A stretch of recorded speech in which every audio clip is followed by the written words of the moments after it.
Welcome, guys. It's Andy here from D6 Evolution, along with Simon. Hello. Yeah. Now, today we're going to be talking about, did the new Space Marines just break the game? So this is really in response to the new Iron Hands codex. And what we're going to be going through is what current builds are going to be happening of the Iron Hands and why they're just so crazily good. We're going to be talking about some of the common Space Marine units I've been seeing at the recent LGT, and we're going to be talking about some tactics on how you can possibly beat the new Iron Hands. What do you think, Simon? Sound good? Yeah, it sounds good. I think it's with the new Iron Hands book, it's important that we do address some of the very big iron elephants in the room. The iron elephant. I love it. Iron elephants. So let's kick things off. Should we talk about the recent LGT? So anyone who doesn't know, I've just been to the London Grand Tournament, haven't I? You have. And you didn't do too badly by the looks of things from the results. Yeah, I got 4 wins and a draw, which is, I can live with that. So I came in 12th out of 365. Yeah, not a bad result. Yeah. And Lewis came 24th, which was also an amazing result. 4 wins and a loss for him. Yeah, and more importantly, I beat Lewis. We've always had this bit of a grudge match between the two of us, so it's good I'm on top on this one. Oh, that's good. So, talk of the London GT. So, what did you think of the meta there, and what did well? Yes, I think the London GT was really interesting, actually, because it's probably the first time we've had a really good look at some of the new Space Marines, not the Iron Hands yet, but a lot of the Space Marine units and what people are sort of being drawn towards and what people are using. So I'll quickly run you down the things which I saw a lot of people playing and what things did well. So I think the first really funny thing to come out of the London GT was, what's a hunter? Yeah, it was an interesting choice. But it seems to have been quite a good one by the looks of things. Yeah, so Josh Death was using Hunters, which are one of the anti-aircraft vehicles for Space Marines. Now, most people are running them with the custom chapter tactic at the moment, which is +1 save with the stealthy chapter tactic and Master Artisan for the reroll to hit and wound for 1 shot. Now, essentially, it is a toughness 8 vehicle with 11 wounds for 75 points. It has essentially a las cannon on top, and as it's only got 1 shot, you reroll the hit and wound with that with the Master Artisan, so it's incredibly effective for 75 points, given that it's got a 2+ save if you're more than 12 inches away. And speaking to Josh about it, he essentially said, look, you'd take it even without the gun on top. So, yeah. It's just a really point-sufficient vehicle for a Space Marine army. Yeah, it is. And its weapons +1 to hit against anything with fly. So turns out with a lot of flyer armies, really, really good choice. Yeah, I mean, there's loads of stuff in the game which has fly. It's not just flyers. I mean, you've got most things which are good in the game have the fly keyword, so it's surprisingly useful to have that. The other things I've found which are showing up a lot, aggressors, unsurprisingly. All forms of aggressors. White Scars were doing really well, but just aggressors in general have just got such a huge buff. You're going to be seeing them a lot. Assault Centurions. I've been saying quite in our chat for quite some time now that I love Assault Centurions and was going to do an army of them before you refused to play against me if I bought them. Yeah, that's true, yeah. Yeah. Assault Centurions, White Scars, they get +3 to their advance and charge. With particular psychic powers and combos, that makes them surprisingly fast, and they can get a 6-inch charge off the deep strike. So I think that is definitely something to look into a bit more. And I think because Assault Centurions have got so much cheaper in this edition, they're actually really, really, really good for their points now.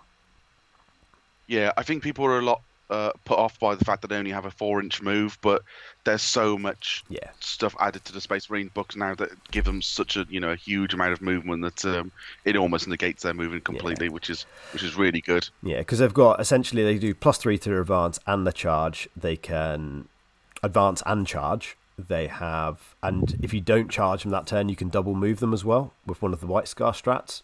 And or if you don't want to start them on the board, then they get the +3 to their charge from deep strike as well. So a 6-inch charge is actually quite reliable. I spoke to Yeah, it's really solid. I spoke to Reese from Frontline Gaming about using Grav Centurions. He was a huge fan of that with the reroll to wound stratagem. Apart from that, seeing Thunderfire cannons everywhere because they've got the stratagems to double shoot and the one to half your movement. And because you can double shoot, you can do that on both turns. That's really nice. I've seen Whirlwind Scorpions around, Scorpius even. They're just really efficient whirlwinds with a lot more damage. And again, shooting them twice, that's really effective. And the other thing I've started seeing around is tactical warsuits. Yes, I think we're definitely going to see more of these, and we'll especially start seeing them now that Raven Guard are out now. There's a lot of cool stuff that benefits the Invictus warsuit, so I could definitely see that being a good unit. Yeah, I think with the Raven Guard and with the tactical warsuits as well, you're essentially going to need infiltrators now. You're going to need a scout-like unit to screen out at the start of the game. Otherwise, you're going to be severely, severely punished in most games.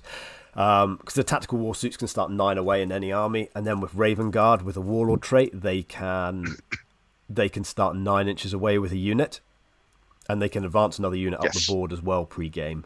So, if you've got 6 to 12 aggressors just sitting off your lines, double shooting turn 1, or some assault centurions just turning up 9 inches away from you, you're gonna have significant problems turn 1. That could be just an instant tabling at that point.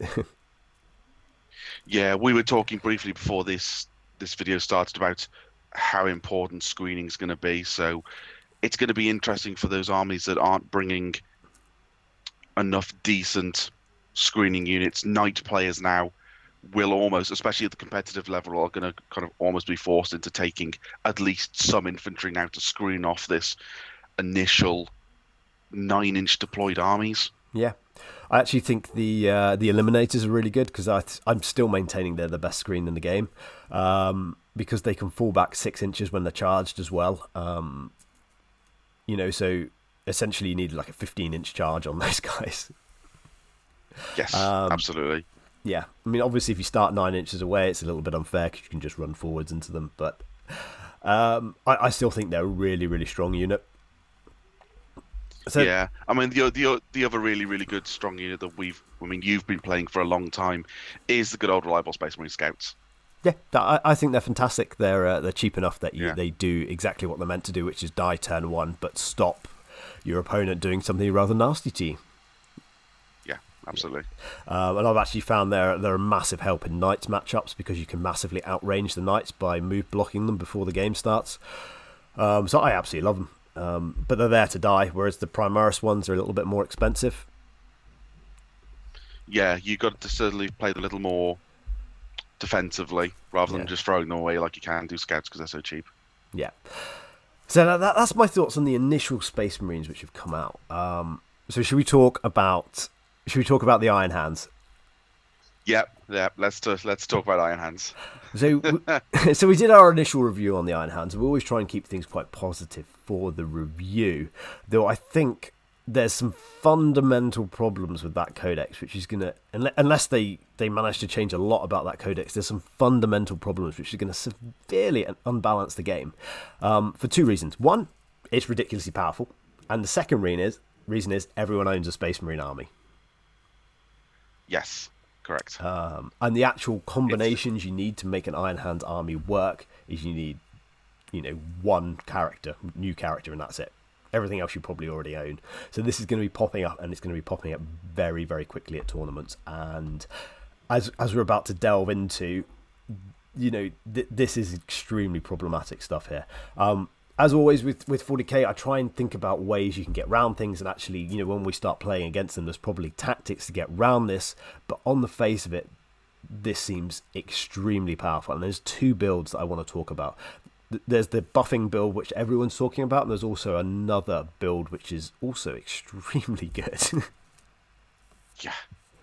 Yeah, we were discussing this, and we were thinking, I'm not sure if this was the intention originally with this army, but it's certainly viable, I suppose is the best way to put it. Yep. So the first one we're going to talk about, which is the less talked about one, is the one where essentially for 1 CP you can pick a dreadnought a character. It's called March of the Ancients. Now, on the face of it, I kind of overlooked this one in the review. I was like, they can't take relics because they've changed that in this Space Marine Codex. Vehicles can't take relics. They can take a Warlord trait, but there was nothing particularly amazing. But then you look really hard at it, don't you, Simon? And you go, actually, there's a couple of dreadnoughts that are under 10 wounds. Yeah. So originally we looked when you and Wes looked at this and went, I mean, this could be really good for Leviathan dreadnoughts. I mean, this could be excellent for Leviathans. And then you start looking at what other dreadnoughts you could potentially put this on, and then you see that you can put them on relic contemptors or venerable dreadnoughts, which are less than 10 wounds, and then cannot be targeted because they're characters. Yeah, so because it's a pre-game stratagem, you can use it more than once. So yes, correct. Yeah. So for 150 odd points, I think just over, you either get a Contemptor or you get a Venerable Dreadnought. So you essentially can either get 4 las cannons hitting on 3s, or you can get 2 las cannons and 2 auto cannons hitting on 2s, which can't be targeted unless they're the closest model. Correct. And you can spam this. You can get 6 of them. 6 command points. Most, as long as you don't run a very heavy command point build army, drop 6 command points to start the game. Your heavy support can now no longer be targeted. You just hide some stuff out of line of sight, like some scouts in a magic box or behind a wall. Your opponent physically can't do anything to you turn 1. Yeah, and unlike the Leviathan, which we originally said, these things have range. I mean, all las cannons and auto cannons are all 48-inch range. Yeah. So it's not a case of you're gonna have to move forward to get into range. They can literally just sit at the back and just pop you with las cannons and auto cannons for the rest of the game. And if you pair it with something like Deathwatch or something quite survivable, which sit in the midfield, or aggressors, or assault centurions, I think this is extremely effective. Extremely effective. Yeah, it is. It's a bit annoying to deal with, just to put it lightly. It's a bit frustrating. Well, I think it'll be frustrating for some armies. It'll be flat out uninteractive for like an Imperial Guard gun line. They just won't be able to interact with that.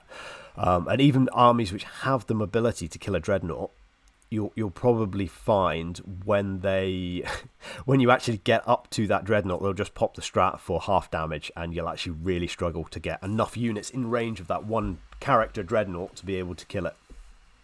As soon as it starts taking half damage. As an Imperial Knight player, that's kind of a terrifying scenario for me, is not being able to take out the big anti-tank at the back that can actually hurt my army. That's frustrating. Yep. So essentially you're going to be getting, if you run what I just said, you're getting 18 las cannons a turn hitting you, plus 6 auto cannons a turn hitting you as well. If you make them iron hands, they can move and still fire the heavy weapons normally, and they'll be re-rolling the ones, and you could just spread them all out if you wanted. Yeah. So I think that's one build, and it's actually a fairly decent counter to the second build we're going to be talking about, because it can't be targeted. Yeah. So the second build, I think, is the one you're going to see a lot, and that's just like all the buffs stacked together, because actually you only need like 200 and something points to stack all these buffs together anyway. And I think it fundamentally unbalances any unit in the Space Marine Codex. Fundamentally unbalances it, and that is that I'll just run you through the things you get for being Iron Hands. So you get effectively, we'll go through everything, but essentially you can get the Forge Father, who gives everything a 5-up invulnerable save. He gets +1 to hit for one unit, and he can heal 6 wounds a turn. And then you can get Psychic Power to heal another 3 wounds, D3 wounds a turn as well. Now, they don't degrade. They've got a 6-up Feel No Pain, which on the face of it doesn't sound like a lot, but that's like an extra 17% survivability. You Overwatch on 5s, which can be buffed up to a 4. You get access to the filthy full rerolls from a Chapter Master strat. You take -1 damage from an Iron Stone for everything within 3 inches, which is a relic. They have the ability to deny a Psychic Power as well, which is really huge, and we're going to talk about that in a minute. So you can see, just purely from having a Forge Father, having access to the Iron Hand stratagems and their innate chapter tactics, and that one relic there, that anything in the game becomes ridiculously points efficient. Even like, I'm thinking about running my Fire Raptors again. 2 Fire Raptors with 5 up invulnerable save, -1 to damage, with a 6 up feel no pain, which can't be charged because you'll just murder anything which tries to charge it. I think that's fantastic. It's just so utterly points efficient, isn't it? It's really, really good. It's really point efficient. I think they also have a stratagem which lets them repair a second time as well. Yeah, they do. So the Forge Father can heal 3 wounds a turn, and then you do it on him again, so he can repair the same target for another 3 wounds. Yeah. And vehicles don't degrade for them until they're like down to like 2 or 3 wounds. So either you kill it, or it just goes straight back up to full. So you were talking Fire Raptors. So the other one we were talking about was the one which is the build with the repulsors. So the repulsors are the new Space Marine flying tank. It's got quite a big footprint, which means that it's really easy. You can turn them sideways and hide characters behind them so they can't get targeted. Yeah, which is you quite essentially nice. bring your cover with you, don't you? Yeah, they're massive. They're -2 to charge. They have 1 million weapons, and with the Iron Father sat behind them, with the Iron Stone, they're taking 1 less point of damage every time they're hit, and he can repair them. It could become an issue because we have seen repulsor spam before. So we've seen armies that have 5 repulsors.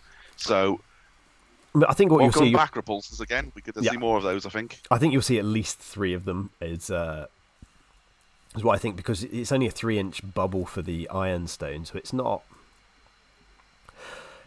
crazy. But there's definitely something in that there. I think there's a way to increase your auras in the Space Marine Codex. I have to double check that, but someone put in the comments below. I'm pretty sure there's a Warlord trait or something in the Space Marine Codex to increase your auras, but I haven't looked into it. But I think there's a way of doing that. So yeah, I think you're going to see that the trouble with that is that everything has fly and everything's -2 to charge, so it's much harder to interact with that build, isn't it? You can't just pin it in combat. Yes, unlike the dreadnoughts, which we'll go to it in a bit. These repulsors, if you do manage to charge them with their -2, they can just back off next turn and still shoot you. Yeah, it's not an issue for them. All right, should we talk about the dreadnoughts? Should we talk about the Leviathan? Yeah, let's talk about dreadnoughts. I think yes. The Leviathan's getting a bad name because it's the strongest dreadnought. Because the guys at Goonhammer managed to do some maths on this, didn't they? Which was just highly amusing. They did. It was if you guys haven't seen it yet, it's definitely worth a read. It's pretty hilarious, especially the second half where they talk about what potentially is really good at killing them in an Iron Hands army. Yeah. So essentially, you're stacking the -1 damage with the half damage, and because of the way things interact, you always do multiplication, division before addition and subtraction. So your half damage. So if you get hit by a 6 damage last cannon, you take 3 damage, which will become 2 damage. Isn't that right? And actually, the threshold for actually doing more than 1 damage is you've got to do at least 5. So if you're doing 4 damage, you're essentially still doing 1 damage to that Leviathan, which is just dumb. I'm going to answer it. It is dumb. It's very, very dumb. Yeah. Yeah. So especially in the meta we have at the moment, where a lot of damage comes from damage 2 and damage D3 weapons, which is obviously the most common. It means almost the entirety of the time you're going to be doing 1 damage to a Leviathan every time you shoot at it with any weapon. And I think that's just utterly crippling to to most armies out there, isn't it? It's and it has a 6 up feel no pain as well. And a 2+ armor save. And a 4 for vulnerable save. And a 4 for vulnerable save. So saying the guys at Goonhammer did some maths, didn't they? So how many attacks does it take with a Blood Angel Smash Captain with a 4 damage hammer to kill them? Now, I've got to try and remember this, but it was something like Was it 64 attacks or something Yeah. like that? So I think they counted as With a 64 smash captain. with his 4 damage hammer, or it would take. I think it took 16 turns of shooting with the Lehman Russ double firing battle cannon. Yeah. It would take 57 las cannon shots to kill it in a turn. Well, this would only be a 50% chance of killing it as well. Yeah. Yeah. Or bear in mind, this thing actually heals more than half of its wounds a turn as well. Yeah, this is the other issue. So if you don't manage to kill it, Iron Father Feroz sat behind him just goes 1 CP. Just have 6 wounds back. Yeah. Just have immediately 6 wounds back. And then the psychic power can do another D3. So it's yeah. So what did they find could reliably kill it? So I think they discovered that if you really, really, really want a Leviathan Dreadnought dead, your best bet is taking a Warlord Titan and firing every weapon you have at it. Yep. And even then, it wasn't 100% chance, was it? Yeah, and it has a 13% failure chance to not kill it in a turn. So it's not great. It's not great to deal with. Yeah. And I think that's really problematic. Actually, having a unit which is essentially unkillable in the game. You know, you can't charge it because it'll overwatch on 4s. You can't punch it in combat because there's literally no point unless you have like 10 turns left of the game. You could wrap it. That's about the only thing you can do, but you can't really interact with it. And I think that's a huge problem for the game. And I think the Leviathan in itself is going to get a lot of flack for that probably and go away at some point. But I don't think it's a Leviathan problem because I actually think the Leviathan's quite a balanced model. It's the fact that these stratagems on any dreadnought just make them ridiculously survivable. Yeah, it's definitely a case of... I think it goes back to the old Castellan problem, where the Castellan itself, like in an Imperial Knight army, actually wasn't that big a deal. But when you start adding in bonuses from other stuff, then it starts getting silly. The Leviathan certainly is getting that rep on its own. On the face of it, the Leviathan it's a strong unit, but it was reasonably costed, and its weapons are really, really short range. However, putting in all Iron Hand's new abilities, it makes it such a really durable, uninteractable model that's going to be problematic later, I think.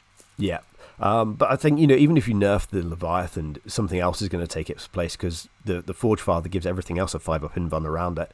So you're just going to get guys with 5-up invulns, which are obviously slightly less. You could potentially kill them in like 5 turns, I guess, but they're still going to be incredibly hard to kill. And the other thing I want to talk about is the basic infantry is also, like, aggressors suddenly just got crazy powerful in this edition. Because now they get a 5-up and vulnerable save. They got access to a 5-up feel no pain. They just got an extra wound as well in the new edition. So, they've essentially just got like 50% extra durability just on top of what they normally have got. And you have access to transhuman physiology as well, so you can't wound them on a 1 to 3 if you actually try and target them down with anything decent. Yeah, and being next to the Iron Father as well, they're getting access to full rerolls as well. No, the Iron Father doesn't do the full rerolls. Oh no, sorry, the chapter master. Yeah, you've got a stratagem. Sorry. Yeah, sorry. So I think that brings us on to our next point, doesn't it? You've got to have a way of doing no Overwatch or just go home. Correct.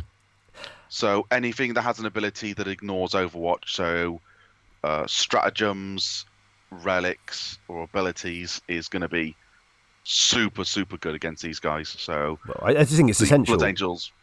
Yeah, it's not essential. I think I'd go as far as saying it is essential, because with your chapter master rerolls, you have a 75% hit rate if you pop the strat to hit on 4s. Yeah. So if you're charging 6 aggressors, or a repulsor or a fire raptor, whatever's charged that isn't going to survive in any meaningful way to get into combat.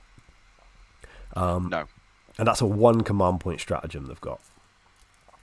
Now, the difficulty is that quite a lot of people out there rely on psychic powers to deny Overwatch. So like Genestealer Cult, I think they've got one. White Scars have got one. Now, they have a stratagem on a 4+ to deny a psychic power. The Iron Hands do. Now, you can re-roll that dice. So that's a 75% chance of you denying that psychic power. Now, it's really strong. So if you start thinking about the failure rate, and we're going to essentially call it, if you're charging in your unit of Assault Marines into a Fire Raptor with a 75% hit rate, you're failed at that point. So unless you deny the Overwatch, you've failed. So if you've got a 75% chance of them denying the psychic power, if you've got a chance of not making the cast in the first place, and if you've got a chance of not making the charge, you're getting close to 100% failure rate at that point. And then the unit has to actually make the charge. Yeah, that's what I'm saying. So if you're if you're charging something like the Repulsor, which is an additional -2 to your charges, I mean, so even if you manage to survive the Overwatch, this is a horrific prospect to even get into combat with these guys. Yeah, I know the Genestealer Cults have a once they can deny a stratagem, but they tend to need to deny Auspex Scan, or they can only ever do it once.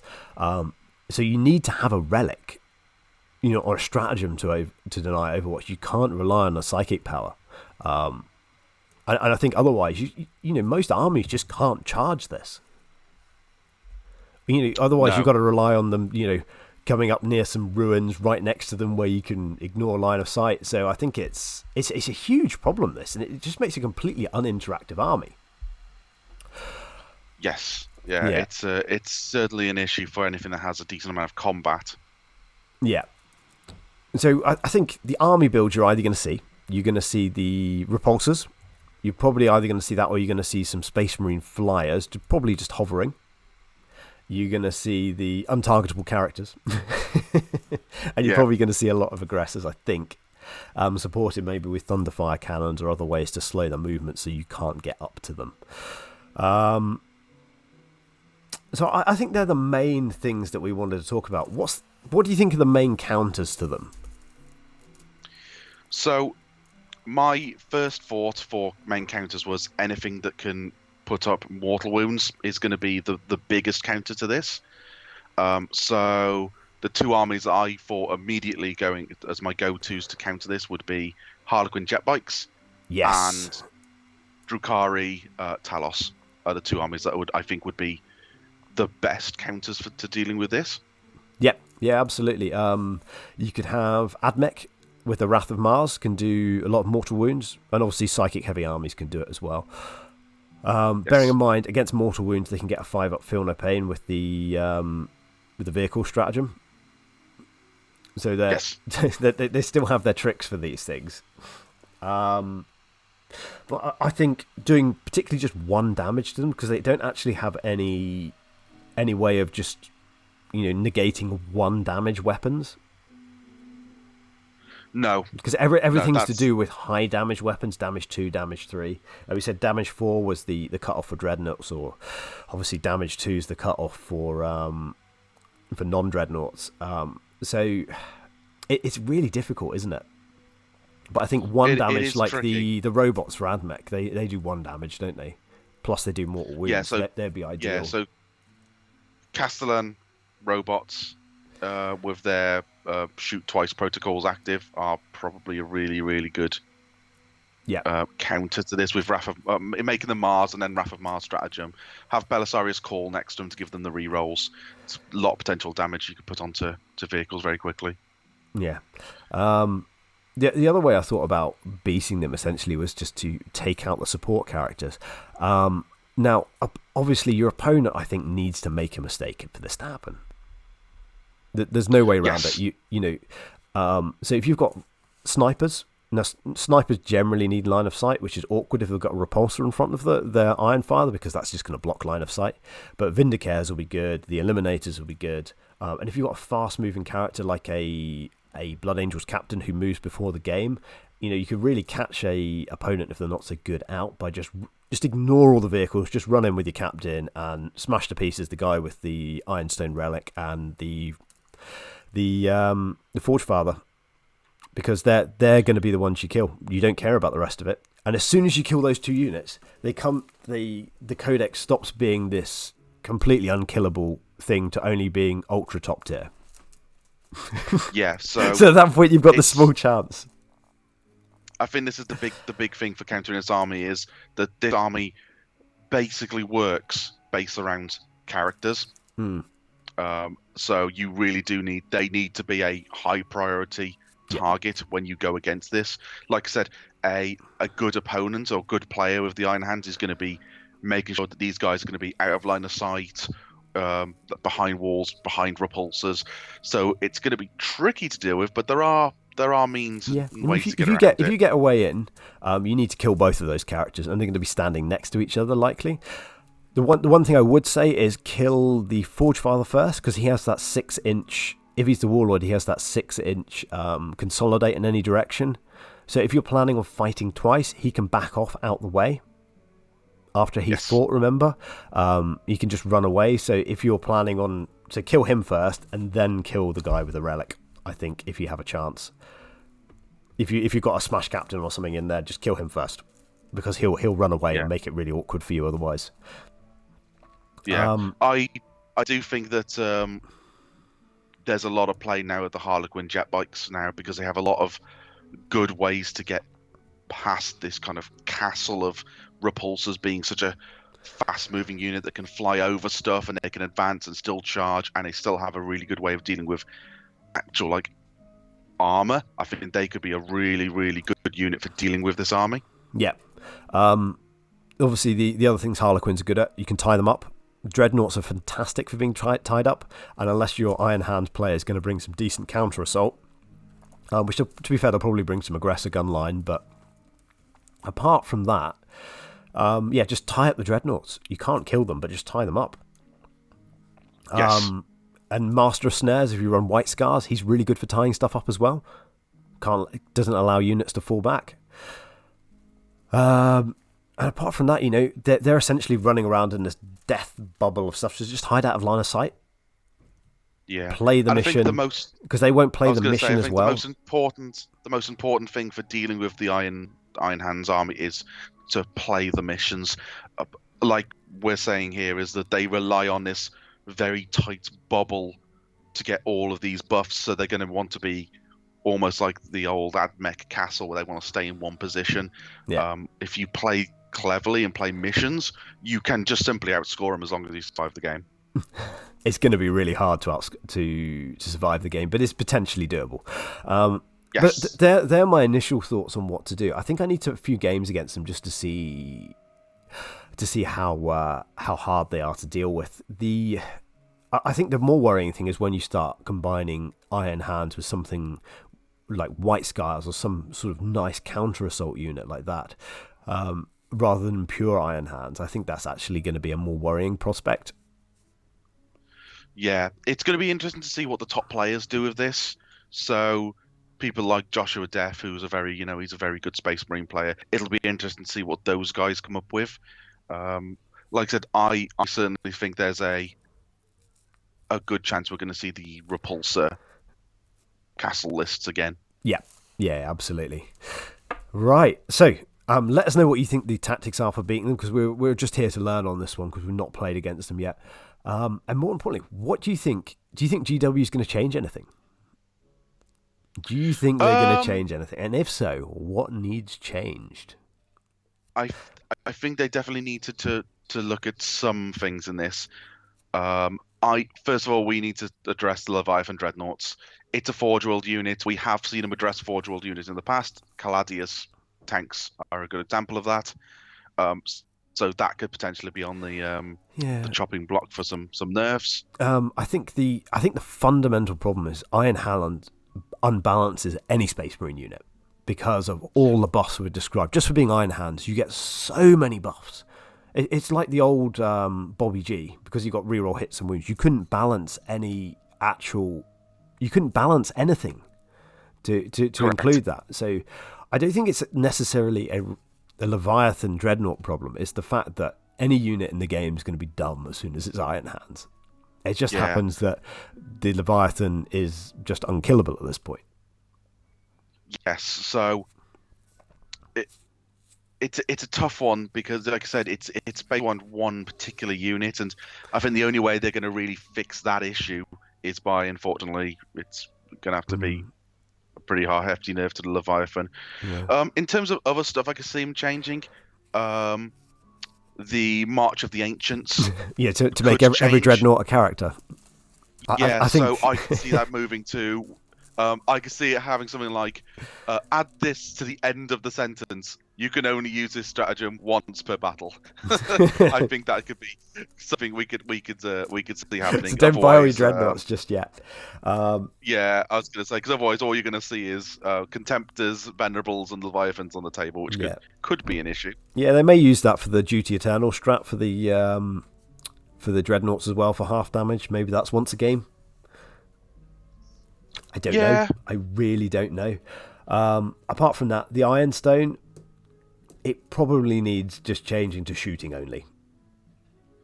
Super strong, or it needs just changing, it gives a feel not pain bonus to stuff. Yeah. -1 damage is... What's the range of the Ironstone? Is it 3 inches on the Ironstone? Yeah, 3 inches. Yeah, so they can't really reduce the range any more than they already really have, so... Yeah, it could. Shooting only makes kind of the most sense for that. Yeah. Apart from that, the other thing is maybe the Iron Father needs maybe a few extra points, perhaps. What, you think an extra 5 points or something on him? I think an extra maybe 50 or 60 points would probably make him a little more reasonable. I mean, he's so cheap for what he does. He's so ridiculously cheap. Yeah, I think as a minimum, just like every other unit in the game, pretty much his 5-up invulnerable save needs to change to models, not units, within 6 inches. Yeah. It's pretty overpowered. That's so good for so many units. Oh, your repulsors to have 5+ invulnerable save. Yep, go ahead. Now they're immune to most stuff in the game. Cool. Yeah, so I mean, I don't want this video to come across as too much of a moan about Iron Hands, because I actually think the rest of the Space Marine Codex is really, really balanced. Actually, they're powerful, they're fun. The Iron Hands is just coming across as maybe a crazy amount too much. It's a strange state of affairs when we're actually talking about Space Marines being a bit overpowered. It certainly feels very odd to talk about a Space Marine army being really, really powerful. This is, I mean, it's good. It's great for Space Marine players. Like you said, so many people own them, and it's nice to actually have an excuse to put them on the table now and not feel so hampered by the fact that you're taking interceptors and things like that. Yeah, I mean, I think the generic Space Marines are great. It's just this Iron Hand oppressive bubble which is going to turn up, and it's going to turn up everywhere, because why wouldn't you take it? You just need one extra character, and all of a sudden it's... Yes, I'm saying it's going to be everywhere. It's going to be the meta. But what I'm interested in is how you beat it. I want to become an Iron Hands hunter. I want to figure out how you can beat this. Because there's always going to be broken stuff in the game. There always is. This is just a little bit more than we're used to. But the question is, how do you get around it? I think that's going to be a lot of fun to figure out, because it will be an uphill battle. It will be an uphill battle, but I think we'll figure it out. You do. You essentially start all your games at a disadvantage. It's how you overcome those disadvantages during the course of the game. And that's going to be quite interesting to see how we do this. And because most of the builds are going to be roughly the same, it's going to be predictable. So it's going to be interesting. It's going to be an interesting few months unless something changes. And just on a note there, guys, I know I've not done a tactics video in a while, but we're mainly just waiting for the FAQ to drop, because things subtly change, and actually it's really annoying to redo the videos afterwards. So I tend to wait till just after they've done them, and then I've got a few months to come around with shenanigans beforehand, before they change it all again. Yeah. Right, guys, that's it for this time. I will be back with a update once they release this FAQ. They've only got a few more days of September left, and then I'll be straight back on the tactics videos. Take care, guys.